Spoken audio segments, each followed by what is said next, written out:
session is one of the most awaited sessions that we are looking forward to. It's about understanding how we can modernize and optimize one of the most critical assets in any organization, the data warehouse. Our speaker for this insightful talk is none other than Nirav Kothari. Nirav is an expert in the world of data engineering, cloud platforms, and analytics, with a deep understanding of how businesses can harness the full potential of data. Whether you are dealing with complex data problems or navigating the intricacies of cloud-based solutions, Nirav has seen it all.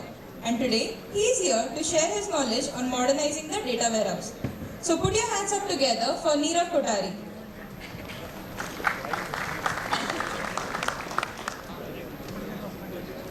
Good afternoon, everyone. Who's awake?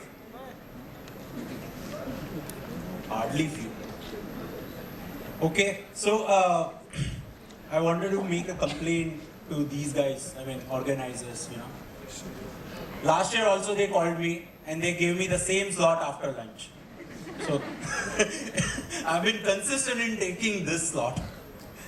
Anyways, so today I'm going to talk about how do you modernize your data warehouse, okay? Why do we need data warehouse? Does anyone know? Okay, awesome. I could hear a few yes, but basically we have been always talking about, AI these days, right? And for AI you need data. Where do you store data? Database is just one part. But what's important is data warehouse in case of analytical world, right? So if your data is transactional, you store it in database. If your data is analytical, you store it in data warehouse or data lake and many other concepts. But today I'm going to talk about how do you modernize that, okay? All of this doesn't matter, okay? What matters is I'm working for a company called Quantiphi and they are heavily recruiting these days. Okay, okay, so agenda is like, I'll start with what is data warehouse. I'll give you some examples about how do you use data warehouse, what was the traditional way of implementing it, and what is the modern ways.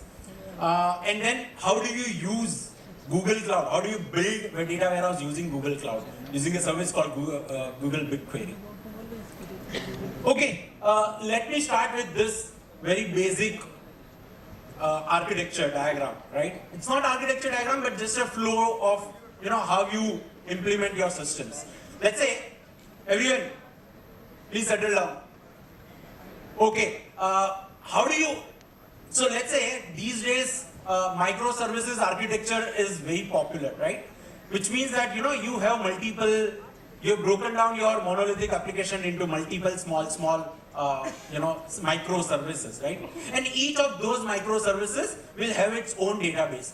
This database can be any type, SQL, non-SQL, and each microservice will talk to their database, their respective database, in different language, different protocol, etc. etc. So, which means that you need to have multiple databases to manage your entire enterprise, right?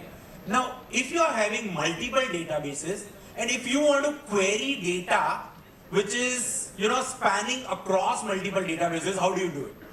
For that, you need to have some unified system where, you are accumulating data from multiple systems into one system, and then you can query onto it.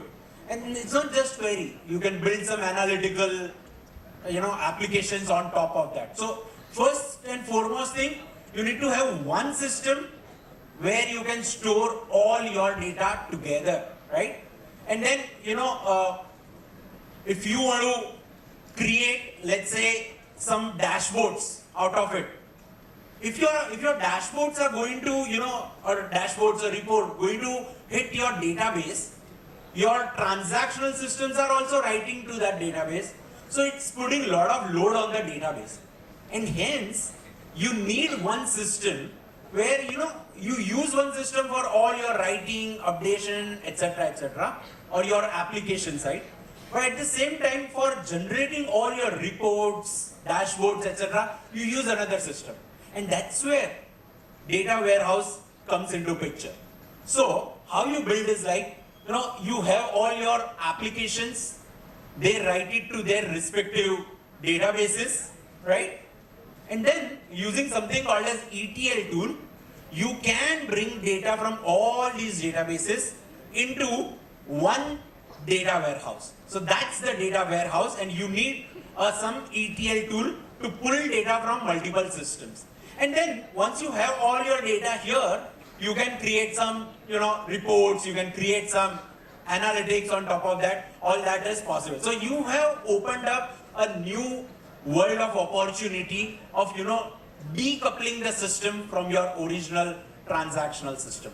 But important point to understand is, you need to understand two different worlds where you store your data.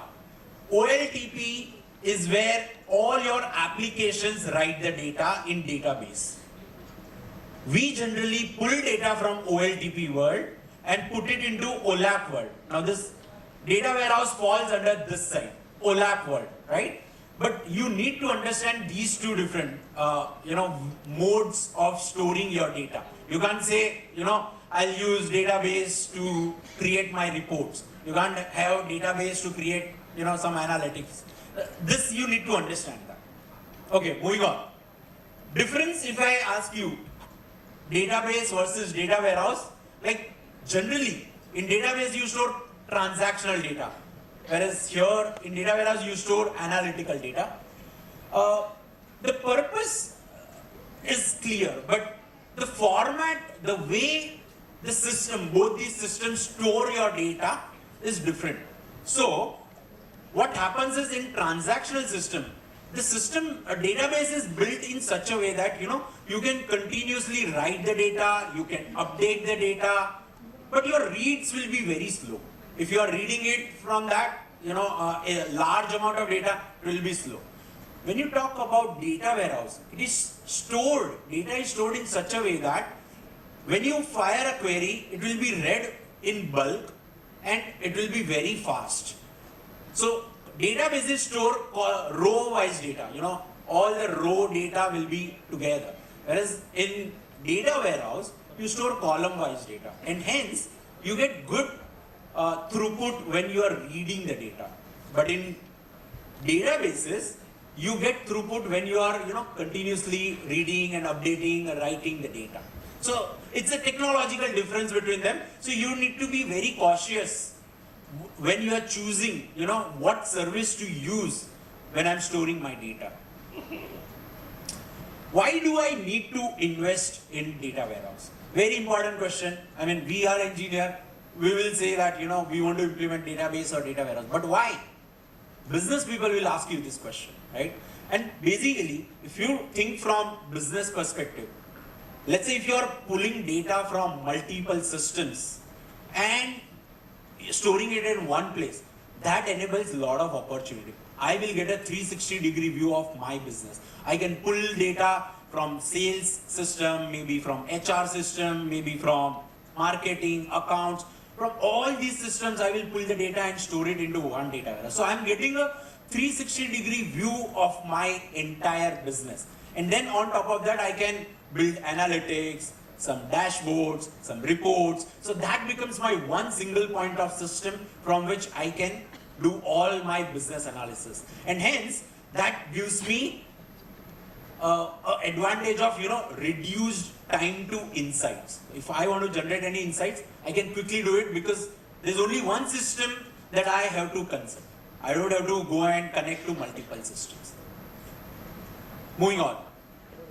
Now, this data warehouse is not a new concept, okay? It has been around since early 2000s also, okay? But what's the difference between, how we were building data warehouses earlier and now, right? Traditionally, the problem is, if you would have heard of, let's say for example, Oracle or maybe SQL Server or maybe Teradata, those were the systems they were used for traditionally, So those were physical machine-based, data warehouses, and licensing cost of such were very huge. And let's say if you, you would have, and there was no auto scaling, right? So you had provision for certain capacity. In 5 years, you reach that capacity. What will you do now? you'll scrap the system, you'll buy another one. So it was a very difficult situation, and licensing costs are huge, right? Huge is, I can't even tell that number, but it's very huge. Also, you need a specialized, skilled people who can, understand that technology, their respective SQL commands, and probably managing it. You needed a specialized skills to handle that, right? But if you talk about the modern way of implementing data warehouse, you are building it with something called as, either BigQuery or Snowflake, or let's say Redshift in AWS, right? Now these systems are actually, you are not paying upfront cost of, licensing, first of all. Second, it's completely managed. So your DevOps part, management part, all of that is completely handled. Plus, you saw the earlier diagram. We had a ETL tool, which was apart from data warehouse, right? So you had to purchase that ETL tool also along with data warehouse. Whereas today, these data warehouses, the modern data warehouses, are coming with ELT capability, which is equivalent of ETL, but it is built-in capability. So it becomes much easier for you to, buy one system and you are done entirely from everything, right? You don't have to buy multiple systems. Plus, they are ensuring that, it is following standard SQL, which is, everyone is aware about those querying language. So you don't need a specialized skills also. And plus, it provides auto scaling, as I mentioned. So today you start with minimal, then as your data increases, you can continue to scale up as and when needed, right? Now, what is the advantage that you get with BigQuery as a data warehouse, right? So you need to understand what are the critical advantages that these are giving, right? As I mentioned that, it's modern ways are a completely different way to implement. But what are the advantages that we are going to get that I'm trying to showcase here? So let's talk about storage, okay? Now, if you talk about traditional way of storing the data, as I mentioned, they were storing the data in row-wise, right? Every row was stored together. Now what happens is, if you have to query one column, it still scans entire row.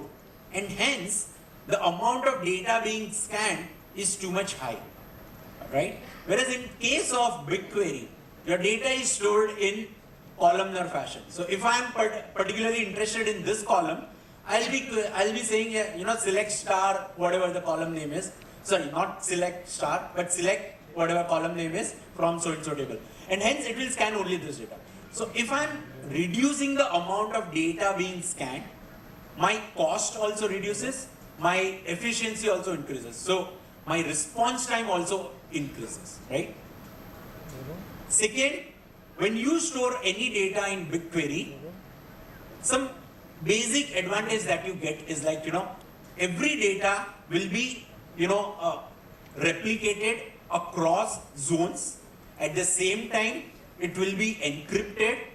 So you don't need to be worrying about, whether my data is secured or not secure. At the same time, it will also be compressed. So your size of data storage also gets reduced.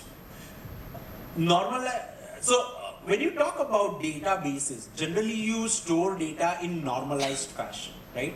So normalized, you all aware. Are you all aware what is normalized data? Yes. Perfect. So in your traditional databases, you store it in normalized fashion.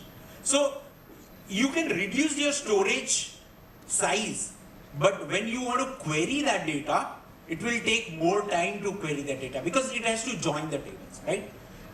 The exactly opposite of that is you store denormalized data. Denormalized, what happens is your data is duplicated multiple times and hence your storage size increases, but your query becomes much more faster, right? So that is generally traditional data warehouse concept. But when you talk about BigQuery, it's a combination of these two. And hence you can save on your storage size at the same time your query also becomes much more faster. So that concept is called nested and repeated fields. I'm not going into details at this moment, but just be aware about these two terms. That actually saves you in storage as well as the time to execute queries. Another advantage that you get with BigQuery is like partitioning and clustering. So very briefly, if I have to explain, whenever you want to query, let's say C1, even if you want to query a column C1, you will scan the entire table, all the columns in that table. When you talk about BigQuery, bare minimum feature, whatever column you query, only those columns will get scanned. Rest of the columns will not get scanned. That's bare minimum. On top of that, if you do partitioning, the same columns will be partitioned, okay? And hence, amount of data being scanned further reduces. And when you talk about, if you leverage clustering also, the partition data will be ordered, sorted in an order, and hence it knows exactly which part of that partition should be scanned. And hence, the amount of data even further, the amount of data being scanned even further reduces. So these advantages you get on top of your, the existing features, that saves you a lot on, your query time. Believe me, BigQuery can, scan petabytes of data within seconds. We use this kind of systems, and it's very efficient in that segment, entirely all across the clouds. It's not just storage, right? But how will you get the data from external system? That's very important. And hence, BigQuery comes with a standard suite of tools that will allow you to pull data from multiple systems and then store it, right? So that is called ingestion. So there are some tools already available in Google Cloud Suite that allows you to ingest data, and after ingesting, once you have stored it, you want to process that. So there are tools that does that, and that comes in the Google Cloud ecosystem. Here are the list of tools that you would generally use. BigQuery has something called as data transfer service that is free of cost. So if you want to, connect to certain services, it can pull data from all those external systems free of cost. You don't have to pay anything. Whereas in case of ETL, you had to bear licensing cost of pulling data from external systems. BigQuery, it has a standard set of, partnered with certain systems from where it can, free of cost pull the data and store it in BigQuery. Apart from that, if you are having data in your other databases, BigQuery can directly go and scan that database and get the data scanned, right? Plus, all the tools, Fusion, Dataflow, all of those are tools that is available to process the data, ingest the data.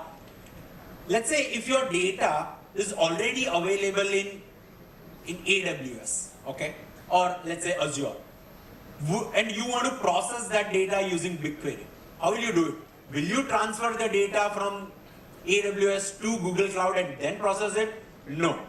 You have something called as BigQuery Omni. It's a feature of BigQuery that allows you to keep your data as is where it is, but process it on that cloud. So BigQuery Omni will allow you to do so. Plus, of course, it supports all the standard protocols, REST protocol, JDBC, storage API, etc., etc. So it is very much flexible in connecting to various systems. Plus, it has a direct integration of something called as PubSub. So if you're having something called as streaming data flowing in, you can easily ingest that data and write it to BigQuery. So all the integrations are very well managed in Google ecosystem. Similarly, this set of tools you can use for processing the data. I mean, that's very common. You don't just store the data. After storing, you will have to do a lot of processing. Cleaning of the data, making sense of the data, joining the data, before it can be consumed, right? So all that processing can be done by using these tools. What about security? I'm storing my data, but what about security of my data, right? So very briefly, I'll touch upon that. So every data that you store in Google Cloud, okay, that will be first of all chunked. It will not be stored at one place, okay? It will be chunked into multiple pieces. Each chunk will be encrypted by something called as data encryption key, okay? And this key, so it's an encrypted data now. So how Google stores this? It will store that chunk. Along with that, it will also store data encryption key. But somebody will argue that, what if I get access to that key also? I can immediately process that data also, which is encrypted, right? So what Google does is, like, on top of data encryption key, it is encrypting that data encryption key also using another key called key encryption key. So it's in a way, it's a two-way, encryption. So your data is very much, secure. Plus, very important concept, role-based access control. So what happens is, you have multiple ways to control the access. You can control it at organization level, project level, data set level. So you can control who should be giving what level of access. So that's very simple. Just give me 2 minutes, I'll try to wrap up in 2 minutes. Finally, it's a comprehensive data platform which supports, building data warehouse, data lake also. So with BigQuery, you can build data lake, you can build data warehouse, it's all possible, right? Federated queries are supported. It has inbuilt ELT capabilities and multi-cloud analysis using BQ Omni. Interactive data analysis. So if you are having data in BigQuery, you can create reports out of it using something called as Looker Studio, and it's free of cost. So it will create all the visualization, dashboards, reports, charts, everything with a free tool. You don't have to pay anything for that. Standard support for SQL, Spark, etc. Best-in-class performance. No other data warehouse services that I've seen which is able to match the performance of this. Okay. Very scalable. You start with kilobytes of data and go up to petabytes of data. You don't have to provision anything. It's fully managed completely. Embedded ML capability. So all ML, regression, all of that is by default present in BigQuery. You just have to fire SQL and say that, apply so-and-so regression model and it will work. And there are multiple ways to secure your data on top of BigQuery. So overall, it's a complete one package in a modernized way. So that's it. In case if you have any questions, just ping me on any of my social media. Thank you so much.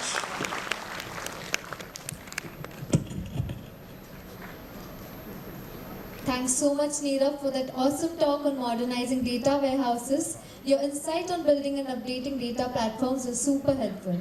Now, I call upon Antariksh Gupta sir on the stage to felicitate Nirav Kothari.